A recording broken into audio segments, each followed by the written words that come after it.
Right, so welcome back to first session for quite a while. Feels like absolutely forever since I got online and did a session for the group. So asked a few people what they wanted, and the general consensus was level 3 business awareness. So here we are. So I want to cover, well, sort of key parts of what I want to cover tonight are two key concepts that are tested within the level 3 business awareness unit. So one around PESTEL, and then one around this thing called tariff framework. Two things are quite closely linked, but two very important concepts that you need to be aware of when doing the business awareness exam. Won't make any apologies for the fact there's there's nothing by way of numbers in tonight's session. I'll try and make it as interesting as possible, even though there's no numbers. That's why lots of people don't enjoy this unit as much as some other units, because we are ultimately, people perceive that accountants training to deal with numbers.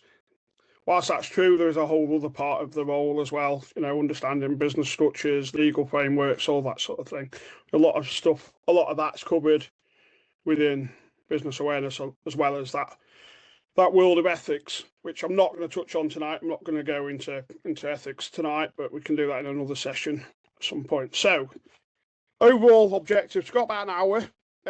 So overall objectives, I want to talk about this thing called macro environment, demystify what that is, help you to understand what external forces shape businesses. So how external pressures, external influences, how they can impact on businesses, and how businesses might be able to react to that. So moving on from that, we're going to look at PESTEL analysis. So we're going to hopefully be able to explain to you what PESTEL analysis is, and be able to identify some specific threats and opportunities. We're going to try and make it a little bit real with some real world example, and look at some specific threats and opportunities that exist for my frictional but something based in the real world example. Moving on from that, then we're going to look at business risk. So understand that there are a bunch of risks, some external, some internal, bunch of risks that affect businesses. And we're going to use this thing called tariff framework to be able to evaluate what the likelihood and what the impact of these particular risks are. Firstly, what's the likelihood of them occurring? And secondly, if they do occur, what impacts that have? And we're going to model that out using this thing called tariff framework to be able to respond to those risks in a professional way, and in a way that businesses want to respond to risk. So first thing, macro environment. So macro environment is just a fancy word for external environment affecting businesses. So we want to be able to understand all the external forces that shape businesses and how businesses operate. Now, lots of people say, well, why is it important? Surely what you do within the four walls of your business is more important than anything that might be happening in the outside world. And whilst that's a certain amount of truth in that, this slide, so quite a lot of studies have looked into why we should look outside of our company, as well as just looking at what happens within our business. So studies have shown that around about 65% of strategic business failures stem from failure to anticipate changes in the external environment. So over 65% of all business failures are due to things outside of our control, so external factors where we've just not anticipated those and not reacted to those. So we could take lots and lots of examples, but there's things like Wilkinson's. The reason that they failed was because they didn't adapt to the changing market. Woolworths, the same. They didn't change to the adapting market, and that's why they failed. You can't control the outside world. That's the key thing to say. We can't control that. but we must understand it, and we must be able to operate our business within that environment that we're operating. So we must understand what the current climate is, the external business climate, and adapt what we do and our business operations to adapt to that. So the pie chart we've got here, around about 65% of strategic business failures are due to external factors, which broadly is a PESTEL element we're going to pick up shortly. 25% of businesses fail due to competitor actions, so competitors undercutting you on price, for example, or offering slightly better service, or diversifying into other markets. So competitor action can count for around about 25% of corporate failures, and around 10% are just due to internal operational failures. So as you can see, it's a lot less about the internals of the business than it is all the external factors. So that's why PESTEL is so important. So what is PESTEL? Well, it's an acronym to start with. So PESTEL stands for political, economic, social, technological, legal, and environmental. And they are the 6 factors that affect, 6 external factors that affect businesses. So the 6 things we can do very little about, but they very much do influence our business operations on a day-to-day basis. So we'll start top left with political. So all the political factors, so got a few examples there. Government stability. So we're looking at changes of government. So changes of government, different governments have different priorities. So broadly speaking, Labour Party has one set of priorities, the Conservative Party has a separate set of policies and agenda. And then, somebody like the Green Party or Reform UK, they've got different policies. So if we saw a change of government, we would see some change to the political landscape, could see increased taxation, so tax policies, could see, as we have seen over the previous couple of years, increases to national insurance. So increases to national insurance, while there's nothing you can do about it, it very much impacts your business operations because, well, you've got additional costs now, so you've got a choice. Do you pass the cost on to the consumer, or do you absorb the cost and reduce your margin? Trade tariffs, so that's a very relevant thing right now with Donald Trump in the White House setting trade tariffs and threatening to put additional tariffs on just about every country in the developed world.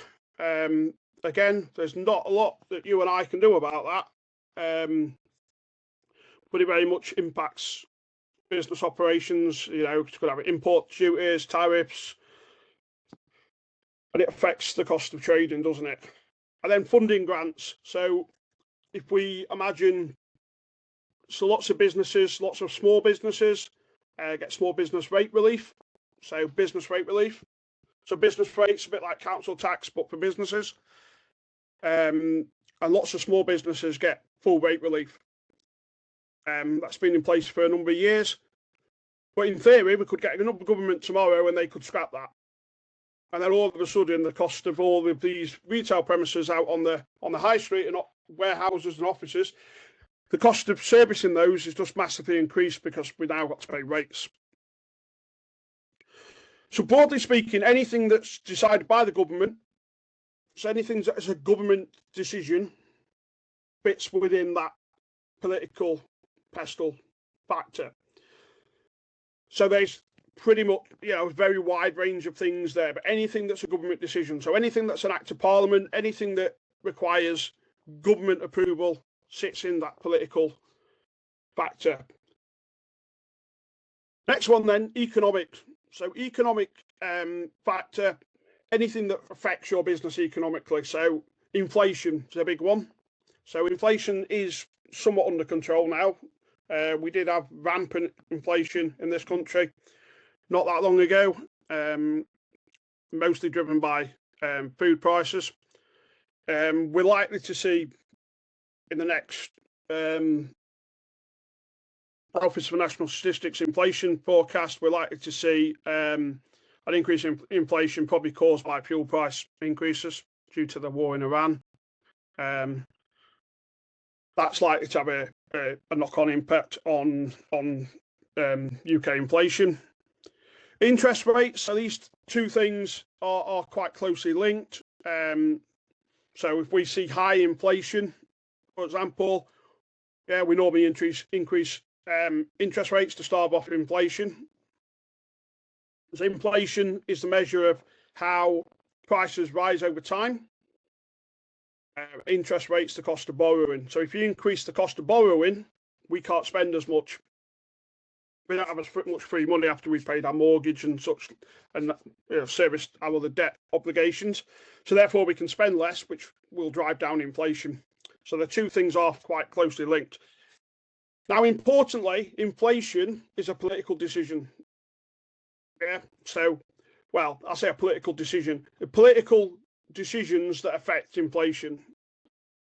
So monetary policy, yeah, or fiscal policy. So fiscal policy around interest inflation. So fiscal policy set by the government. So that's them increasing taxes, reducing taxes. That directly affects inflation.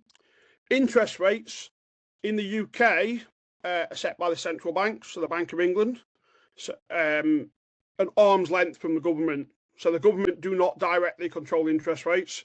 It's devolved to the Monetary Policy Committee at the Bank of England. So they sit every 6 weeks. They decide what the UK base rate interest should be. Again, if interest rates went really high, that means the consumers have got less money to spend, which could impact your business, especially if you're selling luxury items, for example, luxury consumer goods. You're not likely to sell as many if people don't have any money. Economic growth, so we're talking about their GDP, so gross domestic product. So most economies in the developed world would want to see a level of economic growth. So if we've got economic contraction, which we do see sometimes, that's called a recession. We don't want that. We want the economy to be growing, steadily growing over time. So the level of economic growth could affect your business, because if you're seeing high economic growth, that could be an opportunity. If we're seeing a recession, depends on the business you're in, but if you're seeing a recession, it's likely to mean that you're going to have to start laying people off, and a downturn in business potentially. And then the one thing that no one can control, exchange rates. So especially if you're importing and exporting goods. So key thing to look for in the questions, are you importing or exporting any goods? If you're importing or exporting any goods, then you are going to be affected by exchange rates. Now, whilst there's not a lot you can do about it, there are a few options. So you could have hedging fund, you could hedge the exchange rates. Just totally different subject, which we won't get into right now. But there are things you could do. But the important thing to say is you are going to economically be affected by exchange rates if you're importing or exporting goods.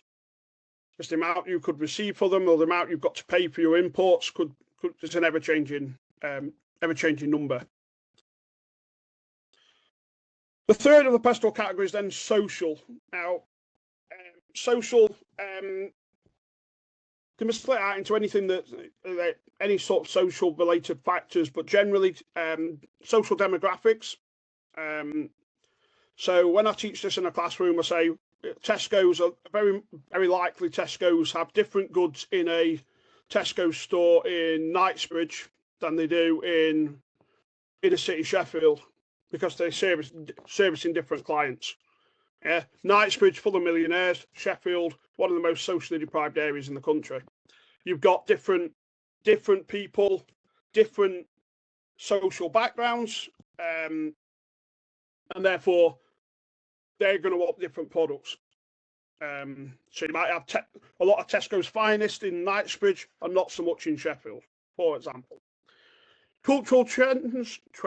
So depending on where you are in the country, could be large populations of a certain culture, and that could affect your business. So, for example, if you, I don't know, let's say you're a Chinese restaurant yeah, in Chinatown in London, you're probably going to do slightly better than if you're a Chinese restaurant in, you know, some small village in the middle of Scotland where nobody eats Chinese. Lifestyle changes, so seeing a lot of changes in the market now where people are getting a bit more health conscious than they maybe were. That depends on you again. Depends on your business. Could present an opportunity for you to, you know, involve yourself in lifestyle products, health and fitness products, healthy eating products, and then levels of education. So again, just a bit of it depends on what you're selling, what your business is. It might appeal to certain people with a certain level of education rather than people with a lower level of education, for example. So anything that's related to the social factors, so healthcare, lifestyle choices, demographics, cultural, education, that's all sort of related to your social factors. Fourth one's around technology and technological factors. So within the AAT questions, broadly fits into 4 categories. So automation, so the level of automation or lack of automation in your business, amount of R&D you may be doing, so R&D activity. So are you heavily involved in R&D, or are you not? Must mention AI, so a level of integration of AI within your business, or not.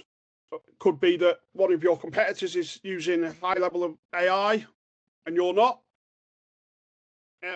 Is that therefore a potential threat to your business? Or you might be using AI and your competitors aren't. Is that an opportunity? And then the level of your digital infrastructure. So are you still pen and paper, or are you very much an embracing digital technology? So anything related to technology factors within the technological factor. Legal factor. Now, the one thing I will say with the legal factor is a lot of stuff that fits in there also fits in the political factor as well. Now, the most important thing when you do the exam is don't repeat the same thing in multiple categories. Yeah, make sure you've got something very distinct in each category. So don't put, for example, change to national minimum wage as a political factor. Also an economic factor, change the minimum wage, and it's also a legal factor because it's a piece of law. Don't put it in all 3 places. Put something different in each one. So legal factors, broadly, employment law. So national minimum wage, yeah, has been the key piece of employment law. Not the only piece, but the key piece of employment law. Yeah, employment rights bill, when that passes through Parliament, that'll be probably the very key piece of employment law. Health and safety regulations, so Health and Safety at Work Act 1984, I want to say, a key piece of health and safety regulation. So that affects all businesses, doesn't matter size, shape or form. And then consumer rights. So if you're selling direct to a consumer, then that consumer has a bunch of consumer rights to return the product if it's not fit for purpose, returns, guarantees, warranties, all that good stuff. Yeah. So anything that's a piece of law essentially fits within the legal factor. And then finally, the one that AAT are increasingly pushing on their exam papers, environmental factors. So climate change impacts, sustainability and waste disposal laws. So it's really covering a whole drive towards net zero. So one thing that I've definitely seen and students have told me about, and I've seen lots of mock papers and students have told me they've got things like company A is using, 20 diesel vans. Yeah. Please evaluate environmental PESTEL factors relating to the fact they're using 20 diesel vans. Well, we could. There's an opportunity potentially to get rid of the diesel vans and get some electric ones, or even the halfway house, some petrol ones. Petrol's slightly less polluting than diesel, and electrics. There's an argument, of course, the production of the electric and the production of the batteries to make the electric car. There's that argument, but let's park that for a minute. Electric is considered to be cleaner than diesel. Sustainability, that's a big thing at the moment. So sustainable business, and we're talking about sustainability from an environmental perspective. So renewable energy sources. So it could be that the scenario says there's an opportunity, for example, to put solar panels on the roof.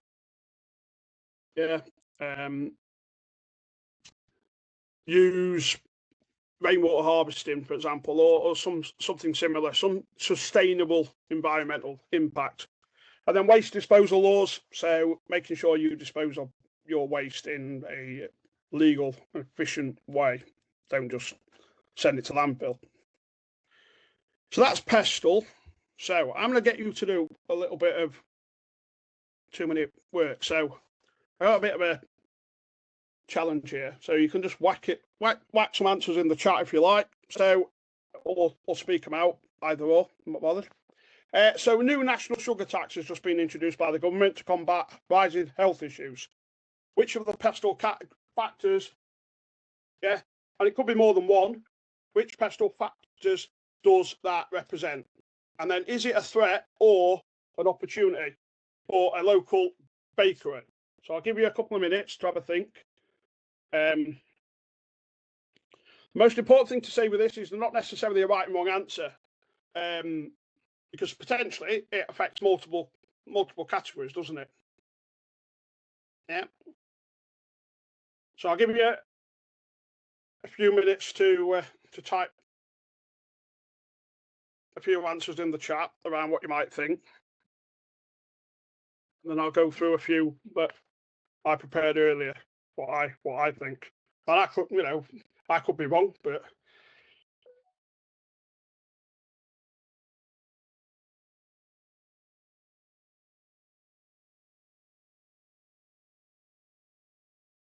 so yes. So a lot of people are saying political, which very much think that's true. Social, social's coming up there a few times. Threat for a local bakery, so could be a threat, but does anyone think it could be an opportunity?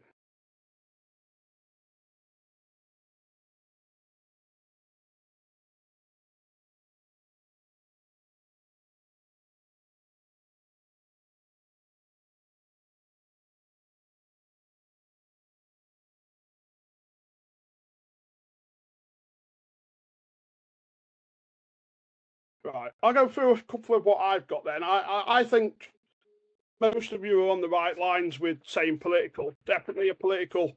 There's definitely a political factor here, isn't there? Because government has made this intervention. So the government have made this intervention to introduce a new national sugar tax, and it's a shift in obviously national policy, promoting public health benefits of reduced sugar intake. So it's definitely a political factor. I think people have said social. So yeah, it reflects changing consumer attitudes, doesn't it, to the use of sugar in the diet. So society's trend is towards being more health conscious and therefore reducing sugar intake. So it's definitely a social factor there.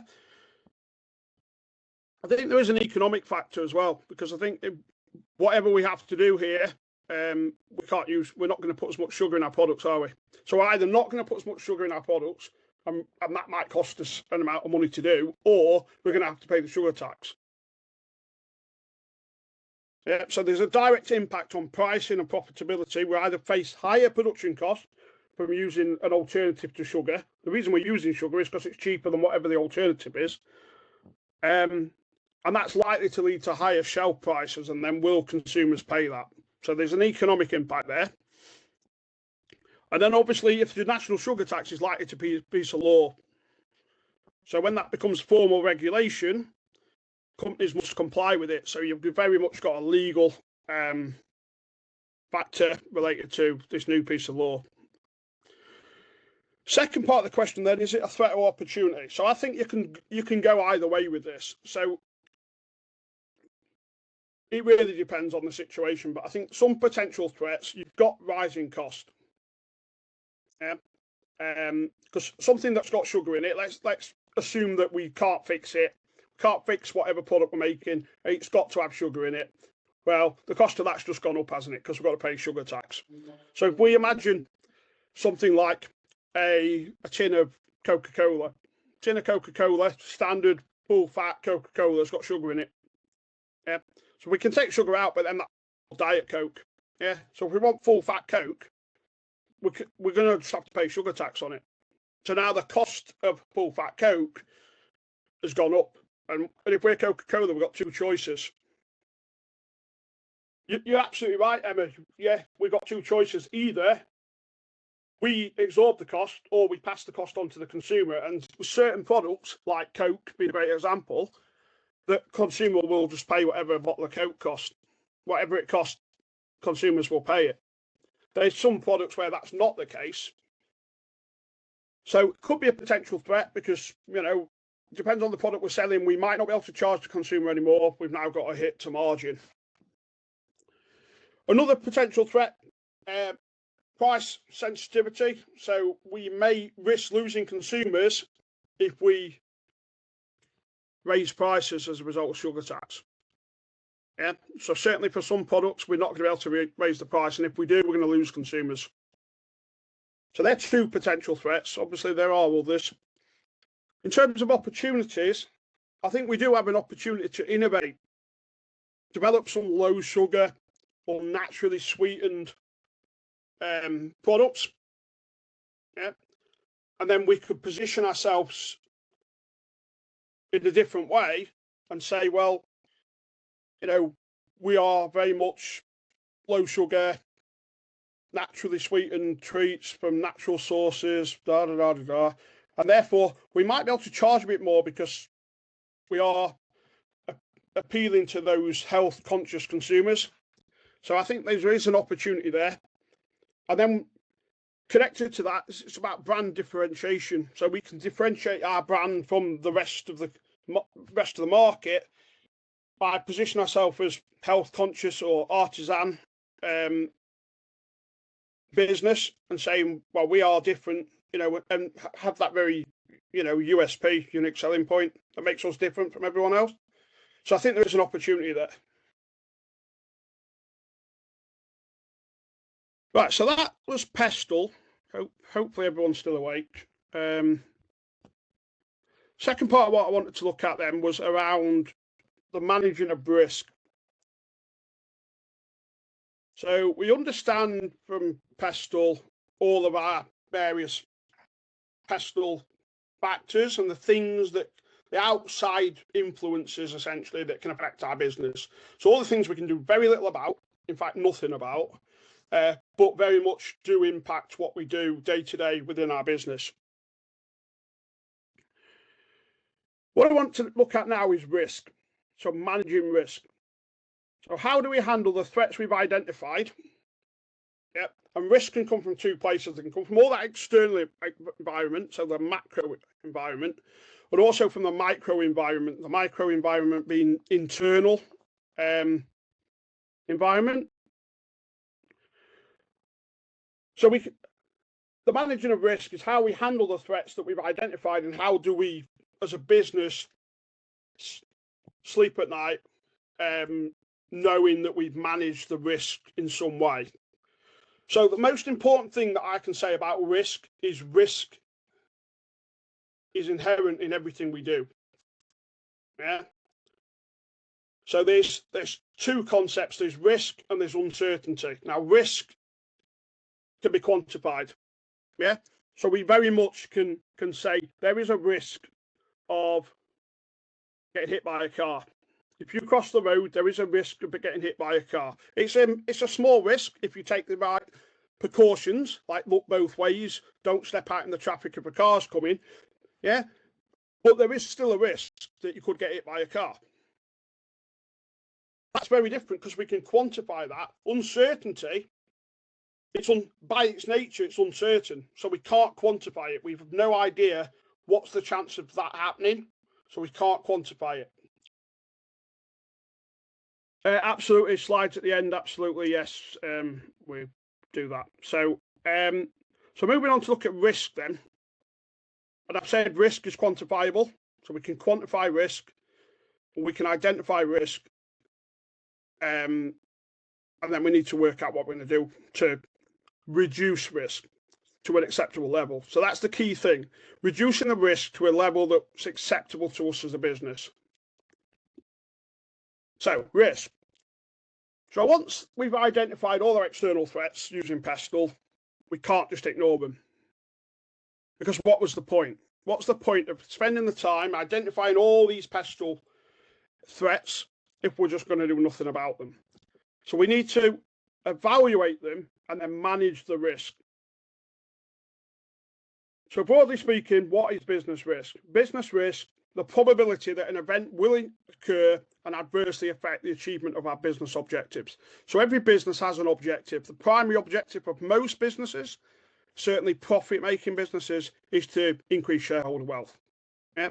So generate a profit that increases the wealth of shareholders. That's the primary objective of most businesses. Of course, there is all those business entities like non-for-profits, charities, yeah, where the objective's slightly different. But ultimately, every business entity has a business objective. And what we're saying is risk, business risk, is the probability that some event will occur that adversely affects our ability to be able to achieve those objectives. So risk is evaluated based on two primary dimensions. So two primary things we're looking at. One, likelihood. So how likely is it that this particular risk will happen? So take a really simplistic example. Could walk out of my house now and get wet. It could be raining. Yeah? What's the chances of it raining? Well, broadly speaking, it either is or it isn't. But I could look outside the window before I walked out the house and say, well, it's been sunny all day. It's unlikely to be raining.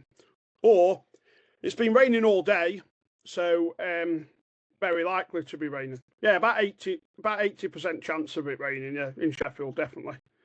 So what's the likelihood? Because that's one thing that we want to consider.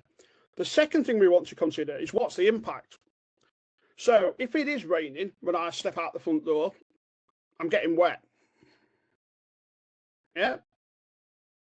So if it happens, how bad will the financial or reputational damage? Well, no financial or reputational damage to me getting wet, but fundamentally, we're looking at what impact would it have. So you can imagine certain risks. For example, if the one risk could be, what's the risk of our office burning down? Yeah, what's the risk? There's always a risk. It's got electrical equipment in it. There's a risk. What's the chances of it happening? Well, it's unlikely.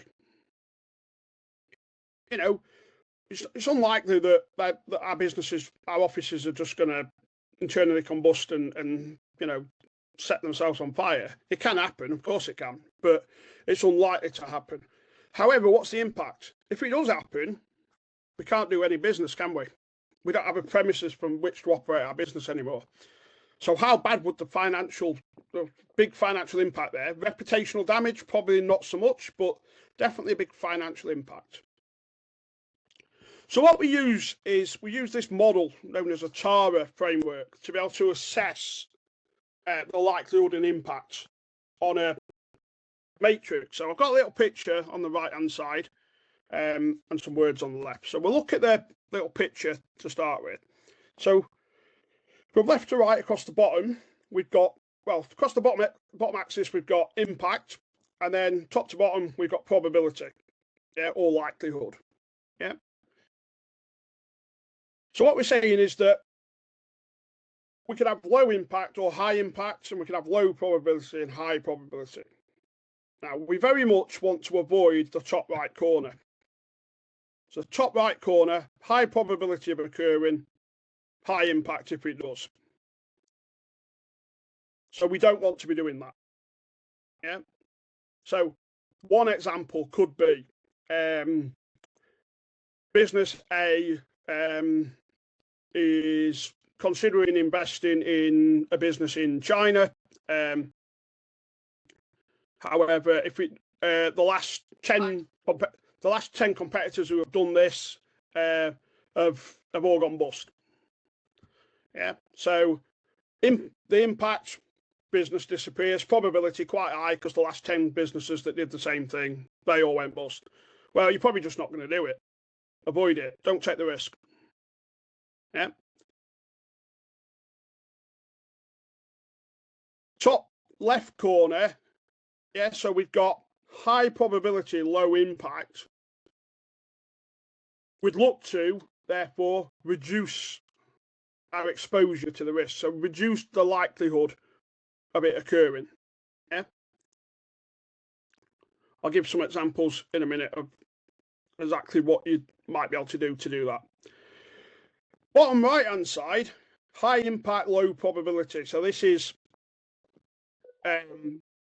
your office setting on fire. So office setting on fire, low probability, but if it did, can't do any business. You're probably going to transfer the risk. We'll look at what that really means in a minute. And then the ones that we really want, the green ones in the bottom left-hand corner, low probability, low impact. So it's unlikely to happen. If it does, it'll have very little impact. Well, as I say, you can't eliminate risk. Risk is inherent in everything we do. You're just going to accept the risk and move on. Yeah. So the tariff framework, as the words on the right, on the left say, provides 4 standard strategies for dealing with identified business risk. So we've got transfer, which is the bottom right-hand corner of the diagram, pass the risk to a third party. So broadly speaking, in AAT exams, that is buy an insurance policy. Yeah? So if you have insurance, it's now transferred the risk to someone else. Yeah. So think about your car. You have car insurance on your car. If someone pinches your car off your drive, yeah, you've transferred the risk. You're getting a payout. Might not be as much as you want, but you're getting a payout from your insurance company. Yeah. You've at least shared the risk, transferred at least some of that risk to a different party. So as it says, risk is shared between different parties, us and the insurance company. Yes, we've got part of that risk called an excess. They've got the bulk of the risk.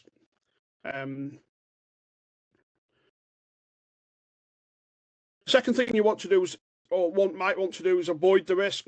So that's the top right-hand corner, high impact, high probability. Stop doing it entirely because the risks are just too high and you cannot mitigate them. So you've tried to mitigate the risk, but you can't mitigate the risk. Just don't do it. Yeah. Now, whilst I'm sitting here saying don't do it, obviously there is an opportunity there. Because if everyone says don't do it, if everyone says there's too much risk to do that, there's an opportunity for someone to take that risk. And with high risk comes high reward, potentially. So there are some people and there are some businesses that would seek out that type of risk. Yeah, because they're looking for that high return. You know, potential failure as well, potentially going to lose everything, but potentially, if it works, high return. The R in TARA then for reduce, take active steps to lower either the likelihood or the impact. So some examples I've got there, staff training, safety gear. So you could have a high probability, for example, that somebody's going to input a bunch of invoices into a finance system incorrectly because they don't know what they're doing. Yeah. Now the impact in the grand scheme of things, the impact could be quite low, but the probability of it happening is really high if you've not trained them. So one way you might address that risk is by some level of staff training, or if you're on a building site, you might give them some safety gear, some safety boots, so that if a forklift truck runs over the foot, yeah, we don't end up, getting sued by the health and safety executive. And then the bottom left corner, accept the risk. So that's second A in TARA, accept, acknowledge the risk, take no action. Use when the risk is very small or it's too expensive to fix it. Yeah. So, as I say, risk is inherent in everything we do. There's a level of risk in everything. But is it at such a low level that we'll just accept it? Or is it going to cost way too much money to fix that risk that we just accept it? But again, it's about it having low impact and low probability of occurring. So something that happens maybe, once in a blue moon. But if it does happen, it has low impact. So not COVID. COVID, arguably low impact, high probability, but we can't really transfer it to anyone, can we? Low impact, high probability. What can we do to reduce it? Vaccination program. That's pretty much it. So that's a TARA framework then. So I have a bit of another challenge for you then. So I've got a delivery van. So your business relies on a single delivery van, just one, not two, just one. And there's a constant risk that it might break down or the person that's driving it might crash it. And if that happens, it halts your operation. You cannot deliver the goods you want to deliver. How would you apply each of the TARA responses? So each of the transfer, accept, reduce, transfer, avoid, reduce, accept. How would you apply each of those to that specific risk? So in the chat, if you can give one concrete example of each. So just pick one and give what you think is a concrete example of what you could do to either transfer, avoid, reduce, or accept.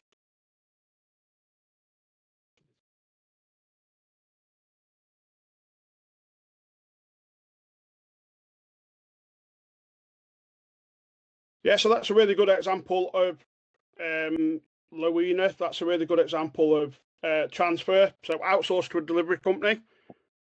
Yeah. That's one example of transferring. But I think, is that you sharing the risk? Or is that you eliminating the risk completely? Because if you outsource, yeah, are you not removing that particular risk? The risk of your particular delivery van breaking down or crashing, you completely avoid that if you outsource it, don't you? Yeah. Reduce by another van. Yeah. So yeah, definitely you could reduce it by buying another van. Driver training so we don't crash it. Yeah, definitely. Service more frequently. So that's the one that I had written down, Tim, around servicing more frequently. So yeah, implement a strict maintenance schedule, like regular oil changes, tyre checks, safety training, yeah, to prevent breakdowns and crashes. I think that's what I'd do to reduce the risk.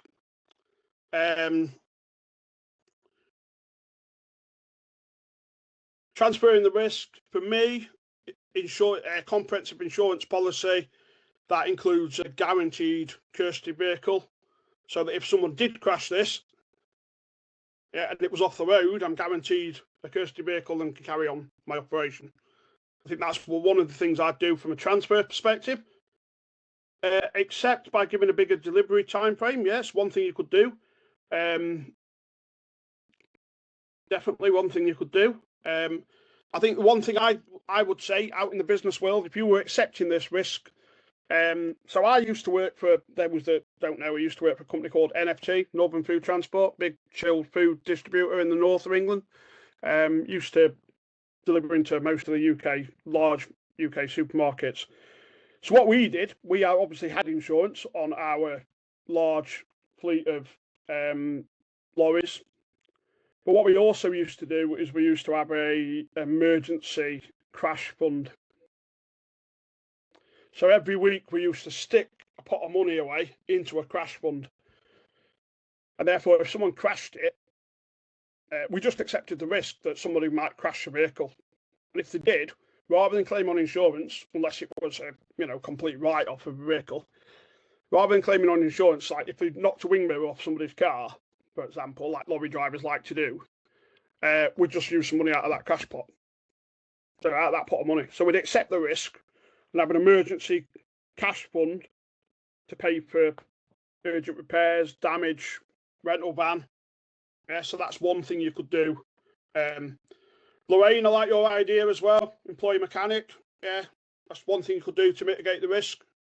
Yeah, definitely. Yeah. So, idea is just to get you thinking about some of the things you could do. Yeah, accepting risk by giving bigger delivery time. Yeah, so if you said, well, instead of having to deliver next day, we've got a week to do it, for example, then, well, if it breaks down today, then you've got a couple of days to sort something out before you have to actually deliver the items to the customer. So certainly things you can do.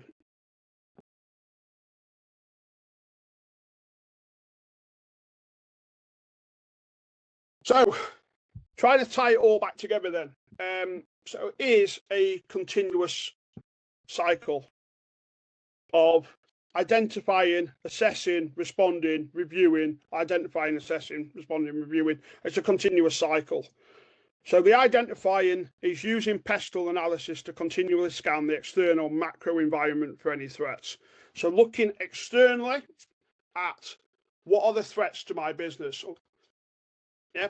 Now, typically, PESTEL from a AAT perspective is all about the threats. What are the PESTEL threats to my business? Now, obviously, with threats come opportunities. Yeah. So a threat to you is an opportunity to someone else. So being able to scan the external environment, understand what the threats and potential opportunities are, identify them, then assess them. So evaluate those identified risks based on the potential likelihood and impact. So that's your TARA framework. Yep. Or start of your TARA framework. Respond to it then by applying the TARA framework to determine the most cost-effective mitigation strategies. So what's most cost-efficient way of you mitigating these risks? And then review that by monitoring the environment regularly. And as PESTEL factors and risk change, you identify new risk or changes to the existing risk, assess those, respond to them, and you go back around the cycle. Yeah, so it's a continuous cycle of risk management ultimately. So risk identification and then the management of those risks.